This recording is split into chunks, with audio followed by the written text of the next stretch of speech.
기도하고 공부 시작하겠습니다. 은혜가 풍성하신 아버지 하나님, 하나님의 은혜로 오늘 또 저희들이 주의 말씀을 나눕니다. 성령께서 언제나 주의 말씀을 통해서 저희들을 깨우치시고 또 우리의 믿음을 자라게 하시는 줄로 믿습니다. 이 어려운 때에 저희들의 주의 말씀을 밝게 알고 바른 믿음으로 주님 앞에 살며 또 우리의 믿음이 열매 맺게 해주시기를 간절히 바랍니다. 오늘 고린도 전서 3장을 나눌 때에 성령께서 함께 해주시기를 간절히 바라고 예수님 이름으로 기도드렸습니다. 아멘. 오늘은 고린도 전서 3장을 중심으로 해서 말씀을 나눌 텐데 읽어보셔서 알겠지만은 오늘 그 3장에서 바울 사도가 얘기하고 싶은 내용을 간추리면은 그 성전에 대해서 얘기하는 겁니다. 성전에 대해서. 그 성전과 뗄래야 뗄 수 없는 거는 이제 성전을 섬기는 이제 제사장이죠. 이스라엘로 말하면 이제 제사장이고 지금 고린도 지역에는 이제 사제라고 그럽니다. 보통 사제라고 그러는데 이것은 이제 성전과 함께 더불어 존재하죠. 그래서 그 사제와 고린도서니까 우리가 헬라식으로 얘기를 하면은 사제와 신전, 성전이 아니고 신전, 사제와 신전의 관계에 대해서 얘기를 하면서 예수 그리스도 안에서는 무엇이 성전이고 무엇이 사제인가 하는 것을 이제 얘기를 하고 있는 겁니다. 그래서 이런 것들은 그 시대에 매우 사람들한테는 민감한 얘기가 됩니다. 성전이나 신전이나 사제나 이런 것들은 그 당시 세계에서는 그거보다 더 중요한 건 없었어요. 전쟁도 그거를 위해서 신들을 위해서 전쟁하고 신이 전쟁을 일으킨다고 생각하고 전쟁에 나가서 죽는 것은 신을 위해서 죽는 것이기 때문에 나름대로 이제 그것은 죽음이 아니라 오히려 불사조같이 된다는 그러한 그 신화적인 얘기들을 믿고 있었기 때문에 이 신전이나 그 신전에서 섬기는 사제는 사회에 있어서 가장 앞에 있는 거죠. 가장 중요한 곳에 있는 거예요. 그래서 신전도 제일 높은 곳에 세우고 신전보다 더 높은 건물은 절대로 지을 수 없고 그런 거를 우리가 이해하면은 이제 바울 사도가 특히 헬라 지역에 가서 그리고 이제 고린도에 이제 편지를 쓰지만은 사실 이 편지는 고린도에 있는 예수 믿는 사람들만 읽으라고 쓴 거는 아니죠. 오늘까지 우리들도 읽고 있으니까 모르긴 해도 아마 그 서신은 그리스 지역의 모든 교회에 다 읽혀졌을 것이고 로마에도 읽혀졌을 것이고 나중에 성경으로 그 확정됐을 때는 그것이 이제 오늘 우리가 가지고 있는 구약을 포함해서 66권의 성경 안에 들어가서 2000년 동안 그 예수 믿는 사람들에게 모든 사람에게 읽혀진 것이죠.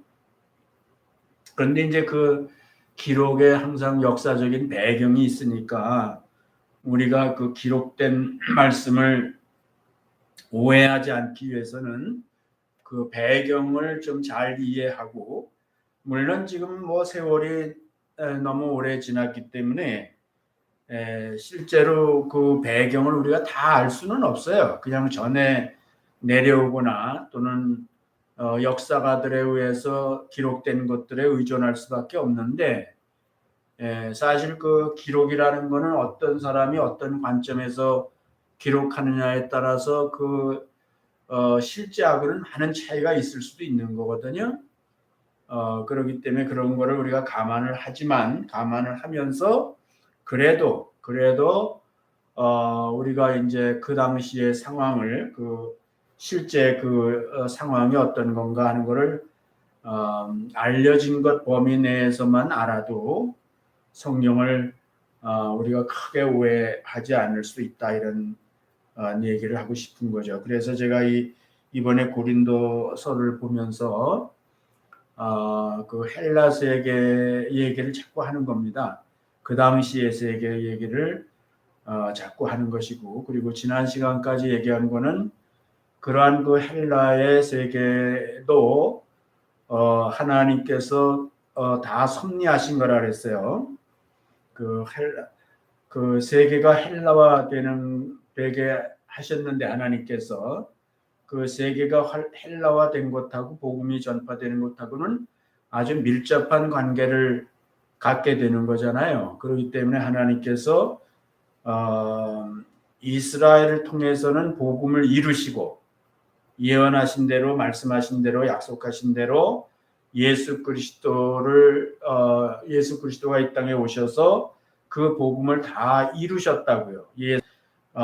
누구든지 믿음으로 구원받을 수 있는, 하나님의 자녀가 되고 백성이 될 수 있는 질 다 이루어 놓으시고, 그 복음을 이스라엘을 통해서 이루어진 그 복음을 온 세상 사람들, 이방인이죠. 그냥 통칭하면 이방인인데 그 온 세상 사람들이 이제 그 복음을 받아들여야 되니까 그 받아들일 수 있는 준비를 하나님은 또 하신 거라고요. 한편으로는 복음을 완성하시는, 복음을 이루시는 일도 이스라엘 통해서 하시고, 한편으로는 그 이루어진 복음이 온 세상 사람들이, 물론 그 시대 세상 사람들이고, 또 하나님의 그 마음에는 모든 세대, 하나님이 정한 그 시간까지 사는 모든 세대의 사람들이 다 그 복음을 듣고 또는 믿을 수 있도록 그렇게 이제 섭리를 양쪽에서 다 하신 거라고요. 그렇기 때문에 이 바울 사도가 복음을 들고 헬라의 신장부에 들어갔잖아요. 지금 신장부에 들어갔는데 거기서 복음이 받아들여졌다고. 물론 한꺼번에 모든 사람이 뭐 순식간에 다 믿은 건 아니잖아요. 근데 오늘 본문에도 나온 데게 심는다는 말을 썼는데, 그렇게 복음을 하나 심어놨더니 그것이 이제 점점 퍼져서 온 그 유럽이 다 예수를 받아들이는 뭐 여러 가지 역사의 상황들이 있었지만, 결과적으로는 하여튼 그렇게 받아들여서, 지난 시간에 제가 그 세계 지도를 보여드렸죠. 지금은 복음이 얼마나 그 넓게, 이 지구상에 얼마나 넓게 퍼졌고, 얼마나 많은 사람들이 또 현재 사는 사람들이라 하더라도 그 복음을 받아들인 상태에 있는가 하는 것을 이제 지난 시간까지 얘기를 한 겁니다. 그런데 이제 복음을 받아들이게 됐을 때에 이제 그 복음과 함께, 즉 구원받은 새로운 생명이 어떠한 그 모습으로 이제 변화돼야 되는지, 그 복음에 합당한이라는 말을 성경은 썼거든요. 복음에 합당한 사람이 돼야 되는 거예요. 복음에 합당한 사람이 된다는 것은 복음에 합당한 삶을 살아나가야 된다는 거예요. 그러니까 예수 믿고 구원받아서 생명이 내 안에 있는데 그 생명의 활동을 통해서 이제 성장하는 거죠. 이렇게 모든 생명은 성장하잖아요. 그래서 영적으로도 우리가 자꾸 성장해서 우리가 이제 그리스도인이라는 말을 이제 썼는데, 그 그리스도인의 합당한 모습을 갖춰야 되는 거죠. 그거를 이제 바울 사도는 다른 데서는 그리스도의 형상이라고 그랬어요. 그리스도의 형상을 이루는 거예요. 우리가 첫사람 아담의 성품을 가지고 이 땅에 태어났잖아요. 그런데 우리가 거듭나서 둘째 아담 예수 그리스도의 성품을 갖게 됐잖아요. 유전자가 완전히 달라졌단 말이에요. 그래서 이제 그 성품에 따라서 우리가 이제 그 변화가 일어나는, 성장이 되는 거지요. 그런데 이제 알아야 될 것, 그래서 이건 이제 우리가 하나님이 가르쳐 주시는 거예요. 그래서 우리가, 내가 예수 믿었을 때 내가 나에게 어떤 그 변화가 있는지, 하나님이 디자인하신 것이 뭔지 하는 것을 이제 가르쳐 주시는데, 이 성전은 굉장히 중요한 거죠. 인간 세상에서 모든 것이 다 성전을 신을 중심으로 해서 그 신에 따라서 사는 거니까 신의 가르침을 따라서 사는 거니까 이제 그 성전이 이제 중요한 거예요. 그래서 이 성전에 대해서 얘기하는데 결론부터 얘기하면은 우리는 이미 다 그거에 대한 성경적인 지식을 갖고 있지요. 우리는 지금은 뭐 이렇게 헬라인들이 만든 신전이나 지금 여기 그림은 그 유대인의 성전이거든요. 이거는 유대인의 성전의 이미지를 내가 카피한 건데 그 이스라엘의 성전이나 헬라인들의 신전이나가 아니죠. 지금은 그게 아니죠. 그래서 우리가 깨닫게 된 것은 성전이라는 건 한마디로 말해서 신이 거하는 곳이란 말이에요. 신이 거하기 때문에 거룩한 전이 됐다, 장소가 됐단 말이에요. 그런데 지금 이제 성령 시대에 성령이 신이잖아요. 신의 영으로서 오셨는데 그분이 거하는 곳은 어디냐? 그분이 거하는 것은 복음을 받아들인 사람들, 예수 그리스도를 주님으로 받아들이게 되면은 그 신학이지만 삼위일체 되시는 성령께서 그 사람 안에 실제로 내재한다고요. 성전 안에 신이 내재하듯이 오늘날은 그런 건물이 아니라 예수를 구주로 받아들인 사람 몸 안에, 그러니까 마음속이죠. 그 안에 거하기 때문에 우리 몸이 이 실체로 가지고 있는 이 눈에 보이는 이 몸이 성전이다. 이렇게 이제 성경을 통해서 우리한테 전혀 새로운 성전의 개념을 가르쳐 주신 거예요. 그래서 우리 오늘 본문에 다 읽어보셔야 알겠지만은 우리가 성전이라는 예수 믿은 사람들이 성전이라는 것을 알아야 된다. 너희가 성전이라는 걸 알아야 된다. 이렇게 이제 얘기를 했는데 이거는 보통 얘기가 아니라는 말이에요. 그 당시로서는 지금도 뭐 그렇죠. 지금도 우리가 보면은 삼지사방에 특히 동남아시아 우리 태국 다녀보면은 뭐 거기에 신전이죠. 일종의 신전이죠. 그 불교 사원들이 뭐 동네 곳곳에 있지 않습니까? 뭐 아주 완전히 깔려 있죠. 그리고 뭐 지금도 보면은 다 그 사원을 중심으로 살아요. 예, 지금도. 예. 뭐 지구상에 다 그런 건 아니에요. 그렇지만은 특히 이제 동남아시아의 불교 국가나 이런데 모슬렘들이나 이런데 보면 모슬렘도 메카의 그 자기들의 성전이라고 하는 그 성전을 중심으로 산단 말이에요. 온 세계에 흩어져 있어도 항상 그 메카를 향해서 시간 정해놓고 기도하고 절하고 그렇게 하잖아요. 그런데 지금 이 헬라 시대에는 이 고린도서를 쓸 당시에 헬라 세계에서는 뭐 그거는 아주 당연한 거예요. 그 다 신을 중심으로 사는 거라. 그 신을 중심으로 사는 신전을 중심으로 해서 사는 거예요.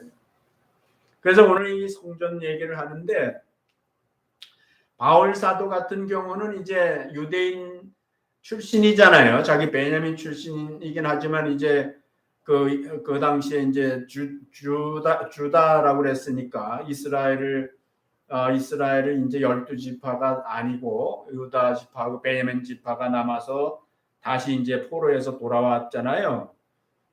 그래서 이제 그때부터는 이스라엘이라는 말을 지금은 국가 이름으로는 이스라엘이라고 쓰지만 민족적인 얘기로는 이제 유다 족속이지. 유다 족속 주이시 뭐 지금도 우리가 이렇게 얘기하는데 그래서 이제 유대 성전이 있어요. 그러니까 바울 사도 같은 경우는 성전에 대해서 얘기할 때 그 성전에 대한 의식을 갖고 있는데 그게 뭐냐 지금 고린도를 실제로 갔단 말이에요. 바울 사도가 갔다 와서 이제 쓰고 있는 건데 그러니까 이방의 신전이 있고 이스라엘의 성전이 있다고 이렇게. 그러니까 오늘 본문을 잘 읽어보면 이 두 가지 성전과 신전을 같이 그 내용들을 가만히 보면은 이 두 가지를 다 가지고 예로 말을 하고 있는 거다 이 말이에요. 근데 이 성전이라는 것이 사실은 우리가 그냥 성경에 기록된 대로 또 가르치는 대로 내가 이제 믿는 사람이 성전이구나 이렇게 우리가 생각을 하잖아요. 근데 여기 보면 성전을 더럽히면 오늘 이제 본문 읽어보셔서 내가 이제 성전을 더럽히면 거기에 이제 마치 형벌이 있는 것 같은 얘기를 했는데 지금 여기 이스라엘 성전을 내가 이렇게 띄워놓은 거는 이스라엘이 그 당시에 이제 아직 성전이 있다고요. AD 70년에 티투스에 의해서 이제 로마에 의해서 그 예루살렘 성전이 다 해파돼 버리긴 했지만은 지금 고린도서를 쓸 당시에는 실제로 예루살렘에 그 성전이 있어요. 그 제2의 성전이라 그래가지고 수르바벨이 포로에서 돌아와가지고 이제 성전을 고레스 왕이 지어라 그래가지고 이제 그 지어놓은 성전이 있고 그 다음에 나중에 이제 마카비 시대를 지나서 헤롯이 이스라엘의 왕으로 있을 때 헤롯이 이제 그 자기 헤롯의 그 민족적 출신은 유대인이 아니에요. 이 사람은 이제 이두메죠. 이두메는 에돔이라는 뜻이에요. 에서의 후손이라고요. 그 사람이 이제 마카비 시대에 사실은 유대인으로 개종을 시켰어요. 그리고 유대인의 개종됨으로 말미암아 유대인 취급을 받았다고요. 그래서 유대인의 왕이 됐어요. 그 에돔 사람이, 이두메 사람이. 그래서 이 사람이 그러나 약점이 있어요. 그 자기 출신이 그렇다는 걸 뭐 다 아니까. 그래서 이 사람이 이제 그 유대인들의 그 마음을 사기 위해서 자기를 왕으로 인정해주기 위해서 그 인정받고 싶으니까 유대인들에게 이제 여러 가지 선심을 쓰는 중에 유대인들이 가장 중요하게 여기는 그 성전에 대해서 이 헤롯이 46년 동안 그 성전을 보강을 했어요. 그 말하자면 이제 수르바벨 성전은 좀 빈약했다고요. 빨리 지었잖아요. 그때 돌아와서. 그런데 그거를 아주 웅장하게 그 엄청난 그 돌들을 가지고 이렇게 해서 그 성전을 웅장하게 지음으로 말미암아 그 성전을 사람들이 그냥 헤롯 성전 이렇게 얘기하는 헤롯 성전 한다고. 그게 고린도서를 쓸 당시에는 그 이스라엘에 있었단 말이에요. 그 유대 예루살렘에 있었다고요. 근데 이제 이 성전에 대한 그 무게를 오늘 우리들이 좀 이해를 해야 되는데 그래서 내가 이제 이 얘기를 조금 하고 있는 거예요. 지금 성경 한 절 두 절 보기 전에 이제 뭐 긴 얘기를 못 해요. 긴 얘기 지금 뭐 그게 목적은 아니기 때문에 그 역사 얘기가 목적은 아니기 때문에 이제 긴 얘기는 못 하지만은 그냥 대충 두세 연도 이런 건 내가 뭐 알고는 있어도 그런 얘기 해봐야 여러분들이 뭐 그거 뭐 시험 볼 것도 아니고 그렇게 흘러왔다는 것만 알아도 되는 거거든요. 그래서 바벨론에서 포로로 잡혀왔다고요. 돌아왔다고요. 돌아와서 이제 그 페르시아 시대가 끝나고 메데 시대가 끝나고 그 다음에 이제 헬라 시대가 오잖아요. 헬라 시대가 왔을 때 이제 그 알렉산더 왕이 젊은 나이에 이제 그 그리스를 통일하고 그리스도를 다 점령을 한 다음에 이제 그 페르시아가 지배하고 있던 모든 지역을 다 점령하게 된다고요. 그래서 인도까지 가잖아요. 근데 알렉산더 대왕이 그 젊은 나이에 그랬다고. 젊은 나이에. 그건 아주 참 놀라운 일이에요. 그래가지고 이제 그 엄청난 지역을 이제 알렉산더 대왕이 헬라 제국으로 점령을 했는데 이 사람이 죽어요. 33살의 젊은 나이에 33세에 죽을 병에 걸렸다고. 그래서 그 바벨론에 와가지고 이제 인도까지 갔다가 바벨론에 와가지고 거기서 죽는다고요. 그러니까 아무 준비가 안 된 상태에서 죽었어요. 그러니까 무슨 얘기냐면 자식은 아직 태중에 있었다고요. 그러니까 왕위를 자기 후손에게 못 물려주게 되고 갑자기 죽게 되니까 이제 그 알렉산더 대왕과 함께 전쟁에 나가서 혁혁한 궁을 세운 장군들이 있었어요. 그 장군들이 있는데 그 중에 네 사람이 이제 알렉산더 대왕이 점령한 그 땅을 이렇게 분할해서 통치를 하게 됐다고요. 빨리 지나갈게요. 그 통치를 하게 되는데 그 중에 이제 다 생략하고 그 중에 생략하고 이제 다 들어봤을 거야. 안티오코스 4세라는 사람이 있었어요. 안티오코스 3세가 이제 그쪽 지역을 팔레스틴 지역하고 카타르 지역을 다 이렇게 점령하고 그쪽을 통치하고 있었는데 프톨레미오가 이제 이집트는 점령하고 있었죠. 근데 프톨레미오는 좀 약했다고. 그래서 이 안티오코스가 이제 사실은 그 지역을 다 점령했다고요. 그러면서 이제 로마하고 이제 여러 가지 갈등이 생기게 됐는데 안티오코스 4세가 에피파네스라는 사람이 있는데 그 아들인데 그 사람을 로마가 인질로 잡고 있었어요. 그런데 나중에 이제 그 사람이 자기 아버지가 죽었단 말이에요. 죽고 나니까 이제 그 사람이 자기 아버지가 점령하던 지역으로 와서 왕이 됐어요. 근데 그 사람이 이제 전쟁 비용을 그 로마에 지불해야 되는 그런 빚을 지고 있었어요. 자기 아버지가. 그래서 그 빚을 이제 갚기 위해서 아주 그냥 폭력적인 세금을 받아내고 이제 이렇게 했는데 그 중에서 이제 그 제일 말을 안 듣는 사람들이 이제 이 팔레스틴에 있는 유대인들이 이제 말을 잘 안 듣는 거예요.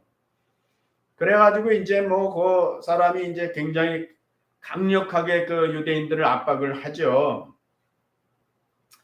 그래서 압박을 받는 유대인들이 이제 그래서 동시에 자기의 명목이 뭐냐 하면은 우수한 문화, 그러니까 헬라 문화를 세계화하는 거예요. 자기가 알렉산더 대왕의 뒤를 이어서 세계를 헬라화하겠다 해가지고 헬라 문화는 그 가장 우수한 문화이기 때문에 모든 족속들은 다 헬라화 해야 된다 해가지고 이제 강제로 헬라화 시키는 거예요. 이름도 바꾸고 뭐 여러 가지 생활 풍습도 바꾸고 또 학문도 그런 것들을 가르치고 예전에 일제 때 우리 일본 사람들이 그렇게 했듯이 그렇게 했어요. 그래가지고서는 이제 그러니까 뭐 이스라엘은 유다 사람들은 뭐 역사적으로 알잖아요. 그 사람들이 거기에 고분고분할 수가 없어요. 물론 세속화된 유대인들은 그냥 뭐 좋은 게 좋으니까 거기에 잘 따라가기만 하면은 대우를 또 상당히 해주니까. 그래서 이스라엘 유다 족속들 중에서는 이제 그 헬라화를 찬성하는 사람이 있고 그 헬라화를 거부하는 사람이 있고 이렇게 가지고 이제 파가 나눠져 가지고 자기네들끼리도 이제 많은 그 갈등이 있었지요.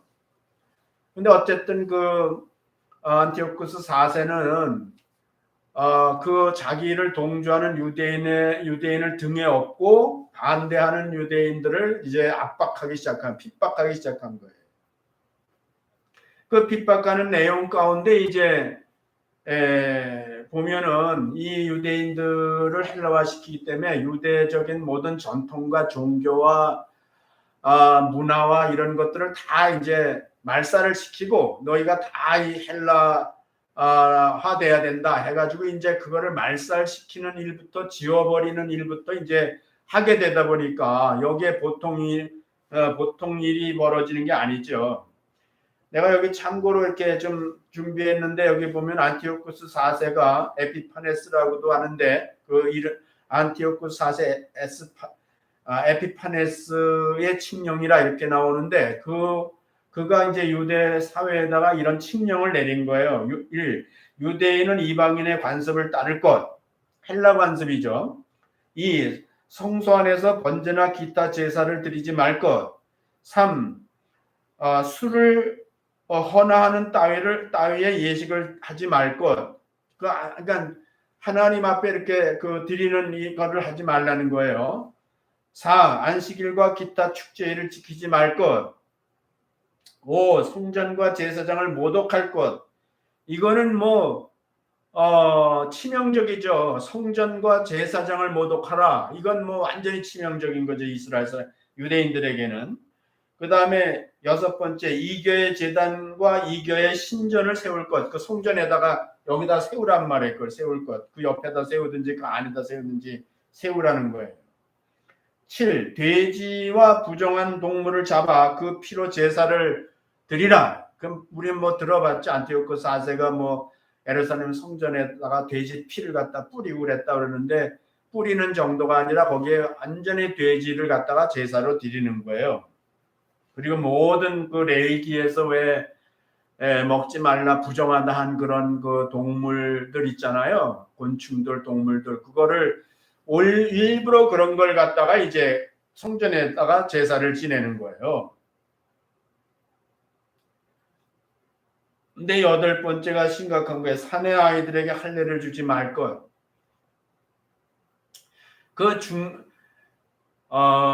성서 중간기라고 그래가지고 성서 침묵기 혹은 중간사라고 그래가지고 한 400년 동안의 역사가 있어요. 근데 성경에는 그 400년 동안에 있었던 일들을 쓰고 있지는 않는데, 외경이라는 성경에 있어요. 정경에는 못 들어왔지만 그 당시에 역사 이스라엘 땅에서 일어났던 일들을 쓰고 있는데, 그 중에 대표적인 것이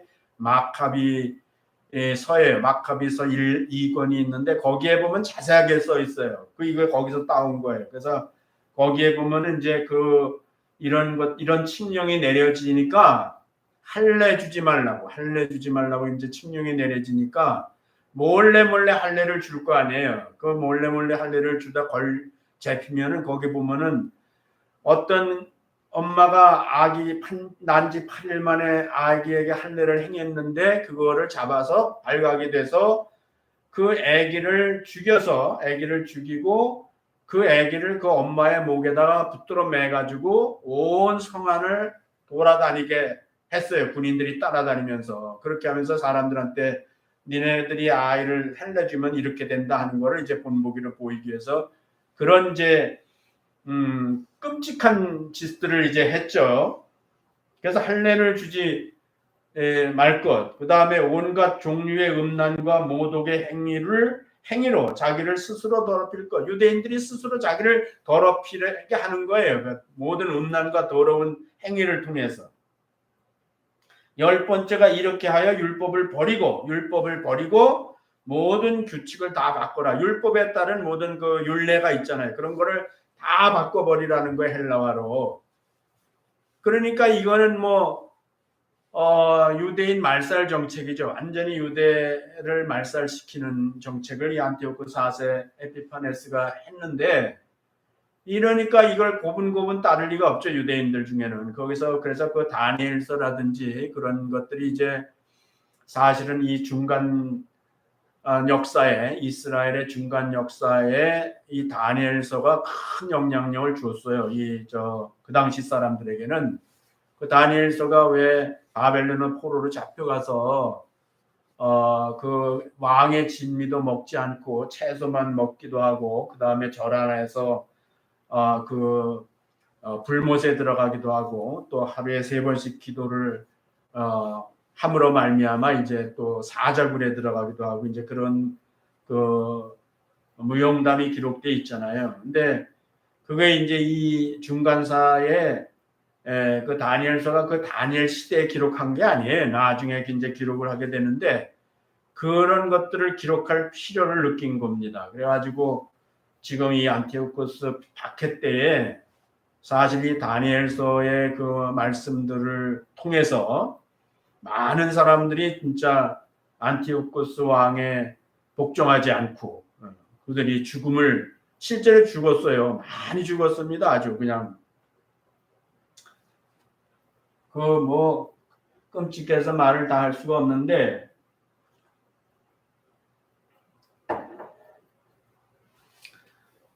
그 안티오코스가 하여튼 간에 그 성전을 그렇게 더럽히고 이런 말도 할 수 없이 그렇게 하니까 이제 사람들이 거기에 대해서 반항을 하죠. 반항을 하고 그렇게 못하게 이제 막기도 하고 이제 그런데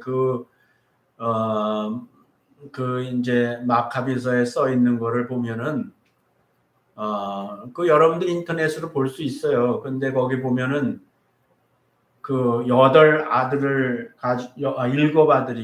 아들을 가지고 어떤 어머니, 일곱 아들을 가지고 있는 어머니를 잡아서, 일곱 아들과 그 어머니를 잡아서 그 아들을 하나씩 그 돼지고기를 먹게 하는 거예요. 그 성전 앞에서 돼지고기를 먹게 하는 거예요. 그러니까 안 먹지요. 안 먹고 어미가 이제 아이들한테 히브리 말로, 못 알아듣는 말로, 자기들 말로 하나님의 영광을 위해서 우리는 죽자 이제 그렇게 하면서 하니까 아들들도 다 따라서 이제 안 먹고, 그러니까 뭐 그 보는 앞에서 그 아이 하나를 잡아다가 머리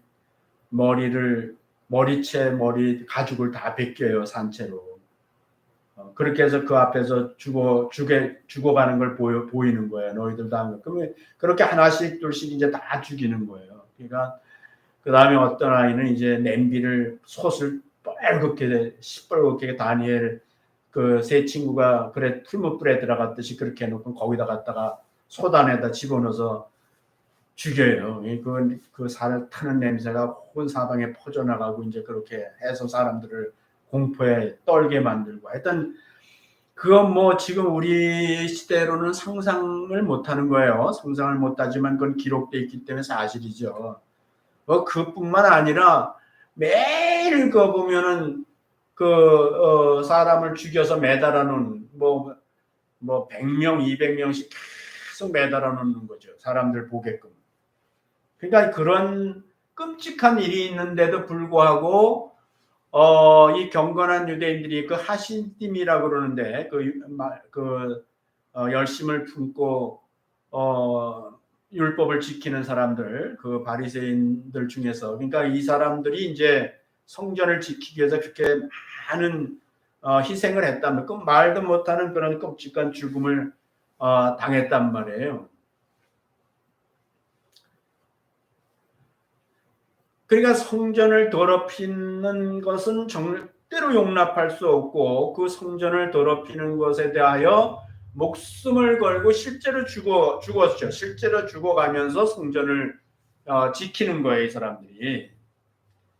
이제 뭐 그 얘기를 정리하면 이제 그렇게 해서 결국은 이제 그 하스몬 왕조가 생기죠, 나중에. 근데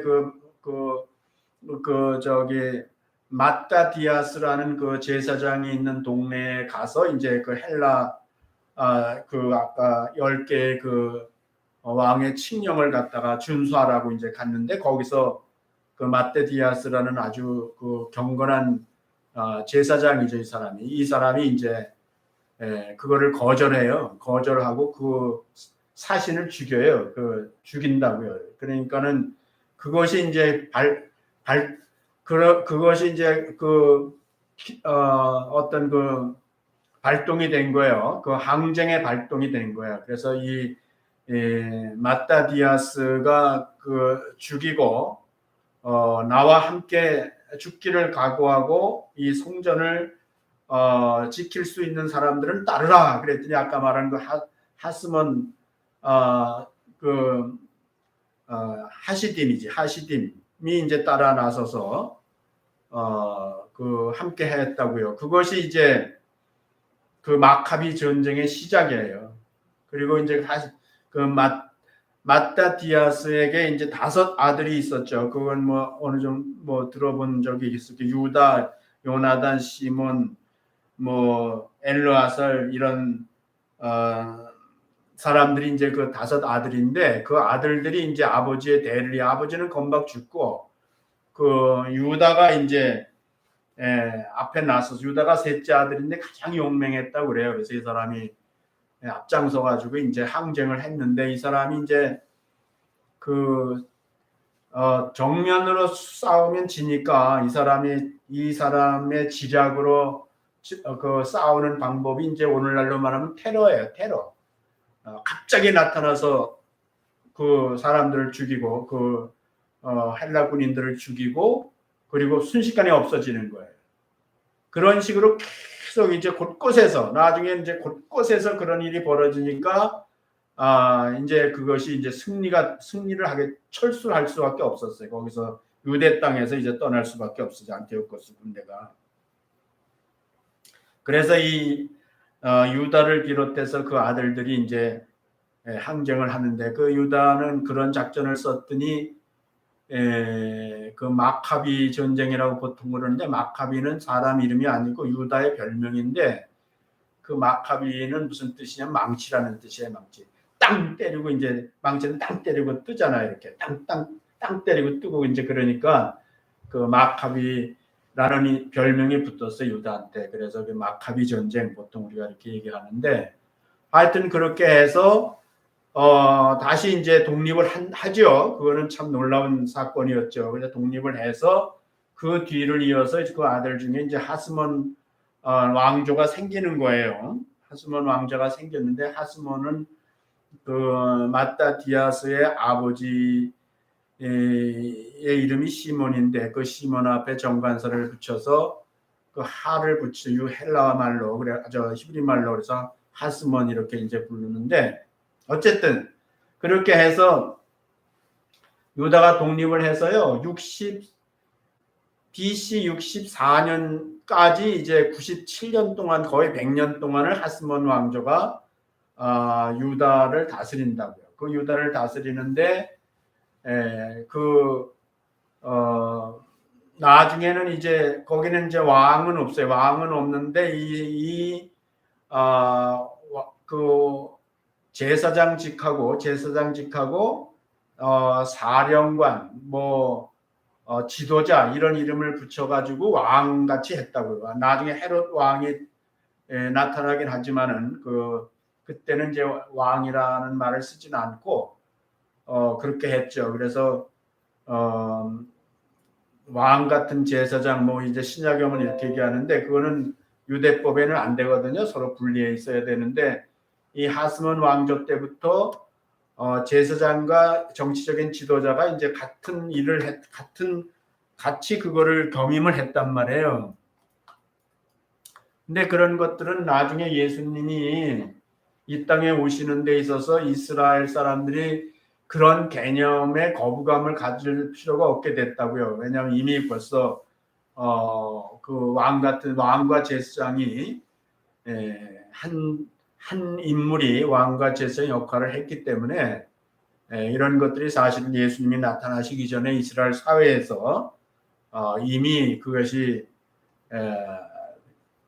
이루어진 거죠. 그런 것들이 이제 사회에 나타나게 된 거예요. 하여튼 간에 그렇게 해서 내가 얘기하는 건, 지금 말씀드리는 거는, 우리가 성전이라 그랬잖아요. 성전을 더럽히지 말라라고 이제 얘기를 하는데, 바울 사도의 의식 속에서 그 당시에 성전이 예루살렘에 있는 그 성전이라는 것이, 예루살렘에 있는 성전이라는 것이 정말 그 성전을 더럽히는 것에 대해서 얼마나 분개했고, 얼마나 투쟁했고, 얼마나 많은 사람이 정말 생명을 거기다 내놨는지, 완전히 피바다죠. 성전은 짐승 피가 아니라 나중에 사람의 피로 그렇게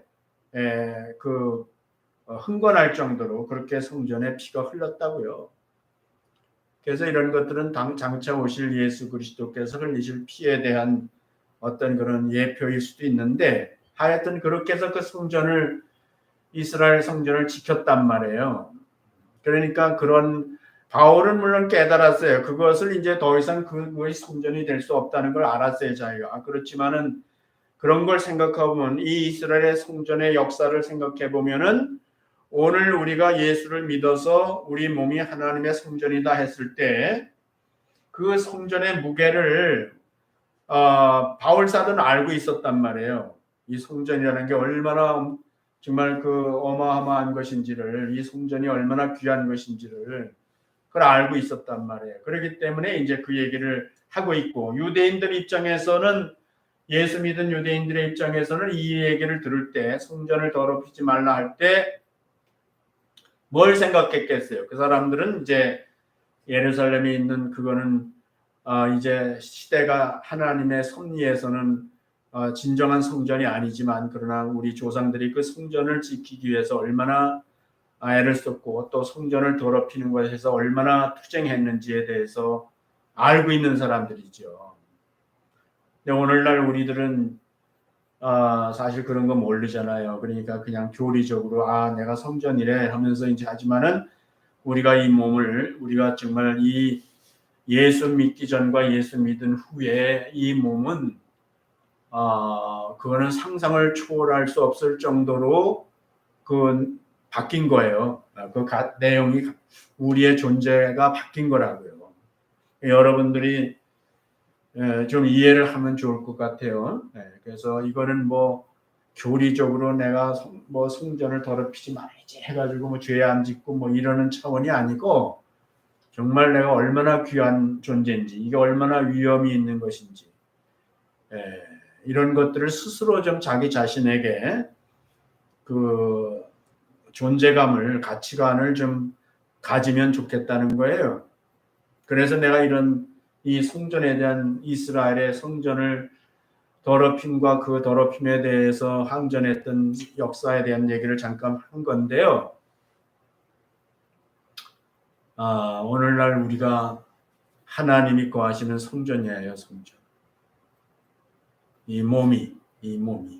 그래서 이 몸을 우리가 더럽히면 안 된다는 거예요. 헬라 세계로 잠깐 돌아오면은 그 헬라 세계도 이미 말했죠. 신전이 신전을 위해서 있는 거라고요. 지금 여기 지도에 잠깐 나왔는데 여기 보면은 그리스 지도잖아요. 이게 지금 그리스 지도인데 그거 잘 안 보일 수 있어요. 근데 내가 그냥 설명을 할게요. 여기가 아테네거든요. 아테네. 그 아테네는 그 아크로폴리스에 파르테논 신전이 있어요. 근데 아테네가 신이야. 여기가 여자 신입니다. 그래서 신이 있고 그 다음에 이제 뭐예요? 여기 그 스파르타죠. 스파르타 헤라클레스 신이 있고요. 그 다음에 여기가 코린도예요. 여기가 코린도인데 이게 지금은 다 그냥 고린도라고 그러지만은 그 당시엔 이렇게 동네가 정해져 있어. 코린도에는 포세이돈의 신이 있잖아요. 그리고 이제 여기가 에베소거든요. 그다음 이고니온 여기 헬라인들이 와 다 살았기 때문에 여기 이고니온에는 이제 여기 아데미 신전 성경에 나오잖아요. 이거 아데미 신전. 그렇게 해서 4대 신들이 있고 물론 다 신이 있어요. 동네마다 다 신이 있고 개인적으로 신이 있고 뭐 모든 것에 다 신이 있다고 생각을 하고 그 신을 이용하는 나름대로의 그런 것들을 만들어요. 이렇게 보면은 지금도요 데살로니가 지역에 가면 있잖아요.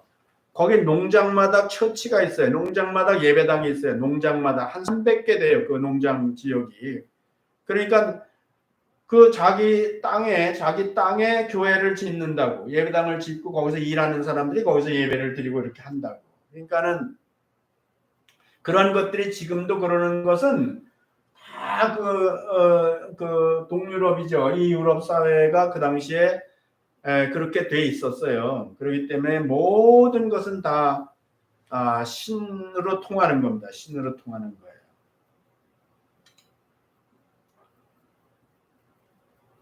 그래서 아테네에는 파르테논 신전이 있고 그 다음에 헤라클레스 신전이 있고 아데미 신전이 있고 고린도에는 이제 우리가 공부한 이 고린도는 그 고린도 언덕이라고 보통 그러죠. 그 아크로폴리스 그러니까는 그 고린도 언덕 산 위에 있는 아프로디테라는 그 신전이 지금도 있는 거예요. 지금은 이제 폐허가 됐지만은 그 잔해가 다 남아있단 말이에요. 이렇게 이게 지금 현재가 볼 수 있는 신전토인데 그 규모가 어마어마한 거죠.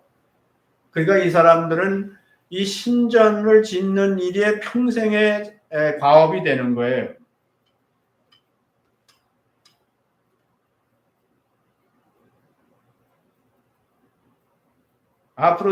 아프로디테 여신전 그 고린도에 있는 그 여신전에는 여기 고린도 언덕이라고 보통 그러는데 이 그림이 여기 이제 그 신전의 잔해가 남아 있는데 여기에는 여사제가 1000명씩 있었어요. 여사제가 1000명.